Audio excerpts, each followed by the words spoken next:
ज्योतिष के वीडियो सबसे पहले देखने के लिए सब्सक्राइब करें एस्ट्रोडिफाई चैनल को और नोटिफिकेशन के लिए दबाएं इस बेल आइकन को। नमस्कार, आप सभी दर्शकों का एस्ट्रोडिफाई पर हार्दिक स्वागत है। आज हम चर्चा करेंगे कि जब चंद्रमा मेष राशि में किसी भी व्यक्ति की कुंडली में स्थित हो तो उसके कैसे परिणाम होते हैं। तो आइए अपने इस वीडियो को शुरू करते हैं।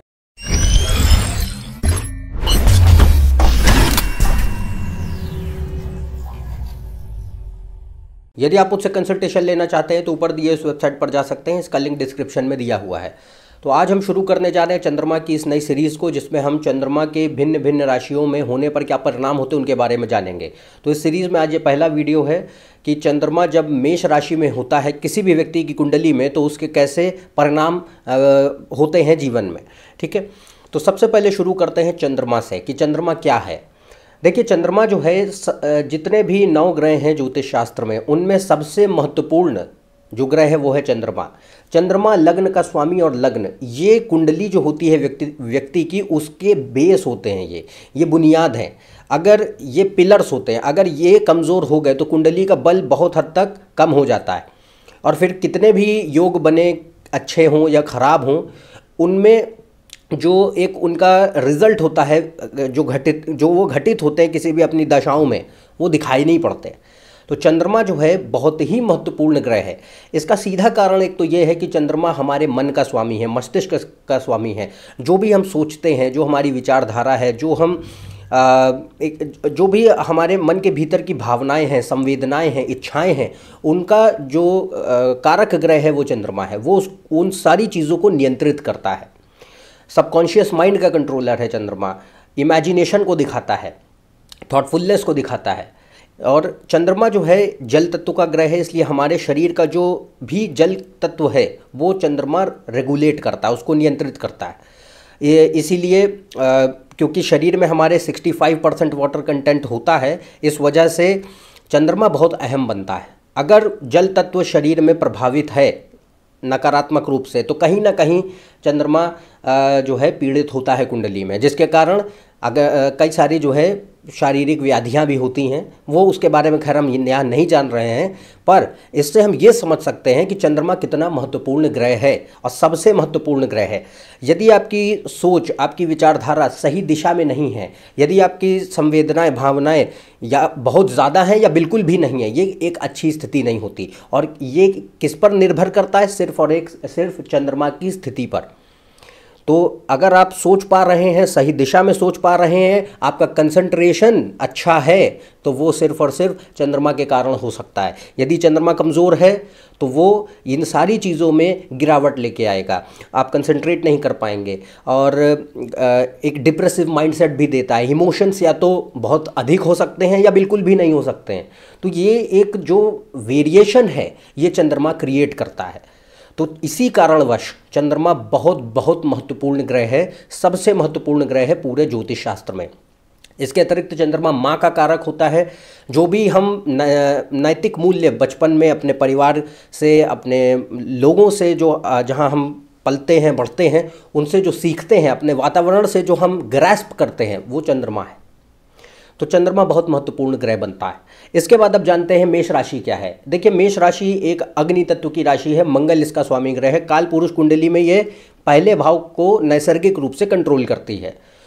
तो मेष राशि क्या है? ऊर्जा को दिखाती है, क्योंकि एक अग्नि तत्व की राशि है। ऊर्जा, जो भी हमारे भीतर की स्फूर्ति है, शक्ति है, शारीरिक शक्ति है, यानी स्टैमिना है, वो मेष राशि। जो भी हमारी इच्छा शक्ति है, संकल्प शक्ति है, हमारे भीतर की जो ऊर्जा है, आवेग है, आक्रोश है, जल्दीबाजी है, एंगर, एग्रेशन, इम्पल्सिवनेस, वो मेष राशि। इसके अतिरिक्त ये पराक्रम को दिखाती है, ब्रेवरी, एक साहस को, डोमिनेंस को दिखाती है, प्रभावशाली व्यक्तित्व और बहुत ही जिसको कहें एक अटल एटीट्यूड, अटलता हो स्वभाव में या बोल्डनेस हो, ये सारी चीज़ें मेष राशि दिखाती है। मेष राशि इसके अतिरिक्त खेल जगत को भी संबोधित करती है, क्योंकि कोई भी ऐसे क्षेत्र जो कि ऊर्जा से जुड़े हुए हैं वो मेष राशि के अंतर्गत आते हैं। हमारा जो आत्मसम्मान है और हमारे भीतर का जो कॉन्फिडेंस है, आत्मविश्वास, वो भी मेष राशि कंट्रोल करती है। तो ये सारी चीज़ें मेष राशि है। अब जानते हैं कि जब चंद्रमा मेष राशि में स्थित हो तो उसके कैसे परिणाम होते हैं। देखिए, सबसे पहली चीज़ जब चंद्रमा स्थित होता है मेष राशि में, तो यहाँ हम देखते हैं, क्योंकि चंद्रमा क्या है, मन, तो जहाँ भी चंद्रमा होगा सीधा इम्पैक्ट आपके मन पर होने वाला है। आपका जो एक व्यक्तित्व है वो चंद्रमा निर्धारित करता है। आपकी सोच जो है, विचारधारा है, आप कैसा सोचते हैं, कैसे, क्या चीज़ आप पसंद करते हैं, कैसा आपका स्वभाव है, और क्या चीज़ें आप नापसंद करते हैं, वो सिर्फ और सिर्फ कौन डिसाइड करता है? चंद्रमा। सिर्फ चंद्रमा ही नहीं, चंद्रमा जिस राशि में है वो, फिर आपका लग्न, और लग्न का स्वामी ग्रह और सूर्य, ये सारे मिला करके आपके व्यक्तित्व को निर्धारित करते हैं, एज अ पर्सन आपको डेवलप करते हैं। पर चंद्रमा सबसे इम्पॉर्टेंट है। तो यहाँ पहले जानते हैं कि मेष राशि में अगर चंद्रमा है तो ये व्यक्ति के भीतर स्फूर्ति बढ़ाता है, क्योंकि मेष राशि स्फूर्ति की है, ऊर्जा की है। तो ऐसे व्यक्ति काफ़ी एनर्जेटिक होते हैं, और साथ ही साथ बहुत ऊर्जा होती है शरीर में। अब वो चाहे फिजिकल स्ट्रेंथ हो या स्टैमिना हो, दोनों हो सकते हैं। अटल स्वभाव होता है कि एक बार जो डिसाइड किया तो फिर उस पर स्टिक करेंगे। पर क्योंकि मेष राशि एक चर राशि भी है, तो यहाँ पर इतनी जल्दी जो एक डिसीजन लेने वाली जो एक एबिलिटी है वो बहुत स्ट्रांग नहीं होती। उसके बारे में अभी और हम जानेंगे। तो यहाँ पर अटल स्वभाव होता है, पर अगर हम कहें कि निर्णय जल्दी ले सकें और सही निर्णय ले सकें तो उसमें थोड़ी सी समस्या दिखाई पड़ती है। फिर ज़िद्दी स्वभाव देता है, क्योंकि मेष राशि क्या है, आपके भीतर की जो अग्नि है वो। तो अब चंद्रमा क्योंकि एक तो जल तत्व का ग्रह है, मेष राशि में है, तो मन पर सीधा प्रभाव मेष राशि का होगा, तो ज़िद्दी स्वभाव भी देती है यहाँ पर। साथ ही साथ स्वतंत्र मानसिकता हो सकती है व्यक्ति की, और यहाँ जो भी एक तरीके से एंगर, एग्रेशन, इम्पल्सिवनेस स्वभाव में बहुत ज़्यादा होता है। तो क्रोधी जो है स्वभाव हो सकता है, जल्दीबाजी में निर्णय ले सकते हैं। कोई भी चीज़, रिजल्ट अगर कोई भी कहें तो वो जल्दी चाहिए, ऐसी जो है स्वभाव यहाँ पर चंद्रमा देता है कि कोई भी चीज़ आज अब अगर हमने किया, इन्वेस्ट किया, या कोई भी चीज़ हमने काम किया तो उसका रिजल्ट हमें जल्द से जल्द मिले। इम्पेशेंट एटीट्यूड, यानी धैर्य जो है वो बहुत कम हो जाता है यहाँ पे। तो क्रोध बढ़ता है, जल्दीबाजी बढ़ती है, धैर्य कम होता है। पर ये सिर्फ और सिर्फ चंद्रमा की इस स्थिति पर ही नहीं, आपको ये भी देखना है कि मंगल की कैसी स्थिति है, उस पर भी ये निर्भर करेगा। एक्शन ओरिएंटेड होते हैं, यानी कर्मबद्ध, आप काम करने में ज़्यादा विश्वास करते हैं ऐसे व्यक्ति। ये एक बहुत अच्छी बात होती है जो कि चंद्रमा यहाँ देता है व्यक्ति को स्वभाव में। इसके अतिरिक्त मेष राशि जो है आपकी इच्छा शक्ति, संकल्प शक्ति को भी दिखाती है, विल पावर और डेडिकेशन। तो यदि चंद्रमा जो है इस राशि में है, मंगल मजबूत है, तो एक मजबूत इच्छा शक्ति प्रदान करेगा, संकल्प शक्ति प्रदान करेगा। ऐसे व्यक्ति जो है काफ़ी प्रतिस्पर्धात्मक होते हैं, कॉम्पिटिटिव और फाइटिंग स्पिरिट होती है, कभी भी जो है हार नहीं मानते। लगातार एक जो परसिस्टेंसी है, जो जुझारू व्यक्तित्व है, वो यहाँ देखने को मिलता है व्यक्ति के स्वभाव में, कि कोई भी काम अगर यदि सोचा, भले ही वो कितना भी कठिन क्यों ना हो, कितनी बार भी असफल क्यों ना हो, कभी भी उसको बीच में छोड़ेंगे नहीं, उसको अंत तक लेके जाएंगे, भले ही कितनी भी कठिनाइयों का सामना करना पड़े। तो ये जो एक कॉम्पिटिटिव स्पिरिट है, फाइटिंग स्पिरिट है, वो यहाँ पर चंद्रमा प्रदान करता है व्यक्ति को। महत्वाकांक्षी बनाता है, एम्बिशियस बनाएगा, क्योंकि मेष राशि क्या है, एम्बिशंस। तो आप जो है, आपको यहाँ चंद्रमा जो है एम्बिशियस बनाता है समय के साथ। साथ ही साथ यहाँ पर हम ये भी देखते हैं, क्योंकि मेष राशि एक अग्नि तत्व की राशि है, तो अग्नि तत्व के गुण अवश्य होंगे, विचारधारा में भी और आपके व्यक्तित्व में भी। तो साहसी बनाता है व्यक्ति को, निडर बनाता है व्यक्ति को, तेज स्वभाव देता है, यानी बोल्ड बनाएगा, फर्म बनाएगा, अटल। और इसके साथ साथ आत्मसम्मान जो होता है, सेल्फ रिस्पेक्ट, वो इन लोगों के लिए काफ़ी सर्वोपरि होता है। Self respect is a top priority. पर हालांकि यहाँ हम एक अच्छी चीज़ देखते हैं कि आत्मविश्वास होता है, पर कभी कभी जो है मेष राशि में सबसे ज़्यादा चांसेस इस बात के भी होते हैं कि आत्मविश्वास कभी कभी अत्यधिक आत्मविश्वास में तब्दील हो जाता है, ओवर कॉन्फिडेंस, जो कि अच्छा नहीं है। और अगर मान लीजिए कि इस आत्मविश्वास के कारण व्यक्ति कुछ समय तक अगर सफल होता भी है किसी कार्यों में, तो लंबे समय में अहंकार में भी जो है वृद्धि होती है। तो जो आपकी सेल्फ रिस्पेक्ट है वो कब ईगो में बदल जाती है, इसमें पता नहीं चल पाता है व्यक्ति को। ये भी एक प्रॉब्लम यहाँ हम देख सकते हैं, क्योंकि मेष राशि जो है ऐसी राशि है जिसको लगातार आगे बढ़ना है, कंटिन्यूअस आगे बढ़ते रहना है, ऐसी सोच प्रदान करती है। तो यहाँ पर यदि आगे बढ़ते जा रहे हैं, कभी कोई भी एक तरीके से फेल्योर नहीं देख पा रहे हैं, तो अहंकार भी समय के साथ बढ़ता है। तो ये एक नेगेटिव चीज़ हम देखते हैं इस राशि में। अगली चीज़ जो होती है वो ये है कि मंगल की एक राशि है मेष राशि। मंगल एक अग्नि तत्व का ग्रह है और साथ ही साथ मेष राशि में भी उसके पूरे गुण होते हैं, तो ये प्रैक्टिकल राशि है। तो यहाँ पर ये व्यक्ति को जो है वास्तविक बनाएगी कि आप वास्तविकता को लेकर के डिसीजंस लें, ना कि संवेदनशील होकर के। चंद्रमा क्या है, संवेदनाओं को दिखाता है, इमोशंस और फीलिंग्स को। एक सॉफ्ट एटीट्यूड जो है वो चंद्रमा दिखाता है। पर चंद्रमा जब मेष राशि में होगा तो यहाँ पर संवेदनाएं और भावनाओं में कमी होती है, यहाँ पर वास्तविकता की ओर झुकाव अधिक हो जाता है। तो ऐसे व्यक्ति जो है वास्तविकता में ज़्यादा यकीन करते हैं बनिस्बत ऐसे डिसीजंस लेने की जो कि इमोशंस के बेसिस पे लिए जाए या फीलिंग्स के बेसिस पे लिए जाए। और अब क्योंकि यहाँ पर वास्तविकता में विश्वास अधिक होता है व्यक्ति का और संवेदनाओं में कम, इस वजह से चंद्रमा जो है यहाँ पर व्यक्ति को ऐसी मानसिकता प्रदान करता है कि आपको जीवन में जो कुछ भी हासिल करना है उसके लिए आपको लगातार परिश्रम और पुरुषार्थ करना होगा, उसी अपनी मेहनत के दम पर आप चीज़ों को हासिल कर सकते हैं। इसीलिए वास्तविकता में जो विश्वास है वो व्यक्ति का अधिक बढ़ जाता है और ऐसी मानसिकता प्रदान करता है कि ये जो पूरा विश्व है वो एक जंगल की तरीके से है, जिसमें आपको जो है अगर कोई चीज़ पानी है, अगर आपको जीवित रहने के लिए जो आवश्यकताएं, जो आपकी ज़रूरतें हैं उनको पूरा करना है तो उनके लिए आपको फाइट करना होगा, बैठे बैठाए चीज़ें नहीं मिलेंगी। तो इमोशंस जो है they take a back seat और यहाँ पर जो रियलिस्टिक अप्रोच है वो आगे बढ़ती है व्यक्ति की। तो ऐसी विचारधारा यहाँ पर चंद्रमा प्रदान करता है व्यक्ति को। अगली चीज़ जो हम यहाँ देखते हैं वो ये है कि चंद्रमा जो है यहाँ पर व्यक्ति को तर्कशील और वैज्ञानिक विचारधारा भी देता है, लॉजिकल एटीट्यूड और साइंटिफिक टेम्पर, क्योंकि मेष राशि इन्हीं दोनों चीज़ों को संबोधित करती है। और ये भी एक चीज़ है कि विज्ञान है, प्रौद्योगिकी है, यानी कि साइंस, टेक्नोलॉजी, स्पोर्ट्स और लॉ या डिफेंस सर्विसेज या कोई भी ऐसे लीडरशिप के जॉब्स, इसमें जो है इंटरेस्ट चंद्रमा देता है। और इसके लिए मंगल और सूर्य का मजबूत होना ज़रूरी है। यदि ये नहीं है तो इतनी ज़्यादा इंक्लिनेशन हम यहाँ नहीं देख सकते।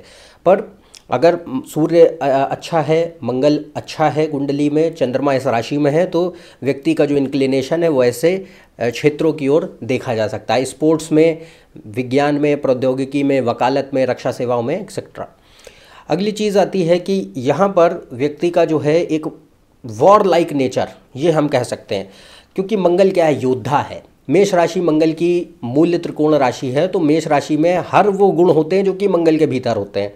अब यहाँ पे जब चंद्रमा इस राशि में स्थित होता है तो आपका मन मंगल की तरह सोचता है। मन जो है उसमें मंगल के जो गुण हैं, मेष राशि के जो गुण हैं वो पूरी तरीके से आते हैं। तो एक वॉर लाइक अप्रोच, यानी कि हर चीज़ को एक टास्क की तरह व्यक्ति देखता है और एक टास्क की तरह जिसको ऊपर उसको विजय प्राप्त करनी है, ये वॉर लाइक अप्रोच है। यानी कि आप कभी भी हार नहीं मानेंगे, भले ही वो कार्य कितना भी कठिन क्यों ना हो, उसको व्यक्ति लगातार फॉलो करता है। क्योंकि एक योद्धा क्या है, कभी हार नहीं मानता, भले ही वो आखिरी दम तक वो लड़ता रहे पर वो हार नहीं मानता।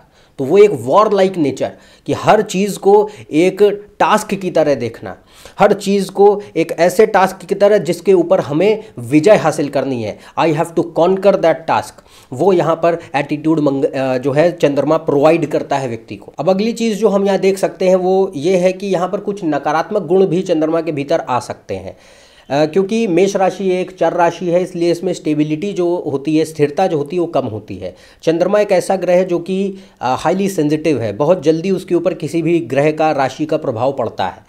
तो जब यहाँ पर चंद्रमा स्थित होता है तो एक जो नकारात्मक गुण यहाँ देखने को मिलता है वो ये है कि ऐसे व्यक्ति आसानी से अपनी गलतियों से सबक नहीं ले पाते, उसमें समस्या होती है। क्योंकि एक ऐसा एटीट्यूड जो है यहाँ पर चंद्रमा या मेष राशि कहें तो वो प्रदान करती है व्यक्ति को कि ऐसी सोच और विचारधारा की व्यक्ति ये सोच सकते हैं कि जो हम कर रहे हैं वही सही है, जो दूसरे कर रहे हैं वो गलत है। अब भले ही वो खुद क्यों ना गलत हों, तो इस वजह से गलतियों से सबक लेने में काफ़ी समस्या होती है। एक जो एटीट्यूड अगर हम कहें कि सॉरी आसानी से किसी को नहीं बोल सकते, वो तो स्वभाव में कठोरता यानी कि लचीलापन नहीं होता, फ्लेक्सिबिलिटी नहीं होती, एक रिजिडनेस जो स्वभाव में है वो यहाँ देखने को मिलती है, जो कि व्यक्ति के लिए एक अच्छी स्थिति नहीं होती लंबे अवधि में अगर हम बात करें तो।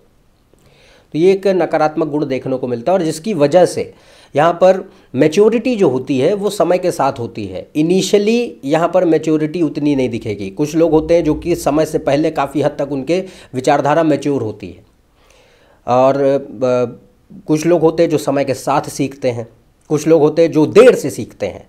तो यहाँ पर समय के साथ या देर से सीख सकते हैं, पहले सीख पाना काफ़ी कठिन होता है, क्योंकि मेष राशि में बहुत ज़्यादा ऊर्जा है, बहुत ज़्यादा अग्नि है, तो वो जल्दी शांत नहीं होती, और क्योंकि स्वभाव भी ऐसा देती है, इस वजह से समस्या और बढ़ती है कि गलतियों से सबक लेने में समस्या आती है। ये एक नकारात्मक पहलू हम देख सकते हैं इसका। आखिरी जो चीज़ है वो ये है कि चंद्रमा क्योंकि एक बहुत ही सेंसिटिव प्लैनेट है, और ये सबसे जल्दी पीड़ित होता है यदि इसके ऊपर पाप प्रभाव पड़ा किसी भी पाप ग्रह का, मंगल, शनि, राहु, केतु, और अच्छी स्थिति में चंद्रमा नहीं है, नवमांश कुंडली में बलहीन है, डिग्री के हिसाब से कमज़ोर हो रहा है, नक्षत्रों में उसकी स्थिति अच्छी नहीं है, पाप ग्रहों के नक्षत्रों में स्थित है, काफ़ी हद तक क्रूर ग्रहों से ग्रसित है, तो चंद्रमा बलहीन हो जाता है। और बलहीन इन द सेंस ऐसा होता है कि वो निगेटिव टर्न लेने लगता है। अब तो मानसिकता जो होती है वो जो अब पॉजिटिव है वो निगेटिव होने लगेगी। तो यहाँ पर यदि चंद्रमा पीड़ित होता है तो व्यक्ति के भीतर जो है वो अत्यधिक क्रोध हम देख सकते हैं, क्योंकि मेष राशि क्या है, क्रोध। तो क्रोध पर कोई नियंत्रण ना हो पाना, रक्त विकार इससे देखे जा सकते हैं, मानसिक समस्याएं इससे देखी जा सकती हैं, इमोशनल इम्बैलेंस ये जड़ होता है। मानसिक समस्याएं यदि हो रही हैं उसकी जो जड़ है वो इमोशनल इम्बैलेंस होगा, तो मानसिक समस्याएं हम इससे देख सकते हैं। और पर इसके लिए चंद्रमा को पूरी तरीके से पीड़ित होना चाहिए, और इसके लिए हम दूसरे नवमांश भी देखते हैं, दूसरे अन्य वर्ग भी देखते हैं जो कि हेल्थ के लिए देखे जाते हैं। तो सारी चीज़ों में अगर चंद्रमा की अच्छी स्थिति नहीं है तो हम इस निर्णय पे पहुंच सकते हैं। पर यहाँ पर चंद्रमा की स्थिति को ज़रूर गौर से देखें। हाईली वल्नरेबल प्लैनेट है ये बहुत जल्दी इफेक्ट होता है, तो इस वजह से ये को ऐसी भी कुछ प्रकार की समस्याएं दे सकता है। और यदि चंद्रमा के ऊपर खराब ग्रहों का प्रभाव अधिक है, मंगल और केतु का प्रभाव अधिक है, और मंगल खराब है, अच्छा नहीं है, तो ये दिखाता है कि स्वभाव में क्रूरता ज़्यादा बढ़ेगी। मेष राशि क्रूरता को दिखाती है, मंगल की नैसर्गिक राशि है, मूल त्रिकोण राशि है। मंगल और केतु क्रूरता को दिखाते हैं, वॉयलेंस को दिखाते हैं। तो विश्व में हर प्रकार के लोग एग्जिस्ट करते हैं, और सभी के सभी 12 राशियों में ही विभाजित हैं। तो हर कोई बहुत अच्छा नहीं है, हर कोई बहुत ख़राब नहीं है, पर हर किसी के भीतर कुछ ना कुछ कैरेक्टरिस्टिक्स हैं, और वो डिपेंड करता है सिर्फ और सिर्फ ग्रहों की पोजीशन पर। तो चंद्रमा के क्योंकि आपकी मानसिकता, आपका माइंड है, आप कैसे सोचते हैं, वो चंद्रमा है। इस वजह से अगर चंद्रमा पीड़ित होता है मेष राशि में तो एक क्रूर स्वभाव भी दे सकता है, क्रूरता का व्यक्तित्व भी दे सकता है। तो ये एक चीज़ हम यहाँ देख सकते हैं, कठोरता बहुत अधिक बढ़ जाएगी। तो ये कुछ चीज़ें हैं जो कि चंद्रमा होता जब मेष राशि में हो तो वो दे सकता है। नक्षत्रों के बारे में अगर हम बात करें तो इसके ऊपर मैंने ऑलरेडी वीडियोस बनाए हुए हैं, आप कार्ड सेक्शन में ऊपर यहाँ पर प्लेलिस्ट में जाकर इसको देख सकते हैं। और सारे जो नक्षत्र हैं इनकी क्वालिटीज़ क्या होती हैं जब चंद्रमा इनमें स्थित हो, तो इनके बारे में ऑलरेडी चर्चा कर चुके हैं। तो जब मेष राशि में चंद्रमा होता है तो 3 नक्षत्र हो सकते हैं, अश्विनी, भरणी और कृतिका। तो इन तीनों नक्षत्रों में चंद्रमा के फिर से कुछ ना कुछ वेरिएशंस हो सकते हैं, पर जो जनरल रिजल्ट्स हैं उनके बारे में हमने यहाँ पर चर्चा की। तो यदि आप मेरे चैनल पर नए हैं, नीचे दिए हुए सब्सक्राइब बटन पर सब्सक्राइब करें। ज़्यादा जानकारी के लिए आप मेरी वेबसाइट और फेसबुक पेज पर भी जा सकते हैं, अन्यथा हम आपसे अगले वीडियो में फिर से मिलेंगे। तब तक के लिए आज्ञा दें। नमस्कार और धन्यवाद।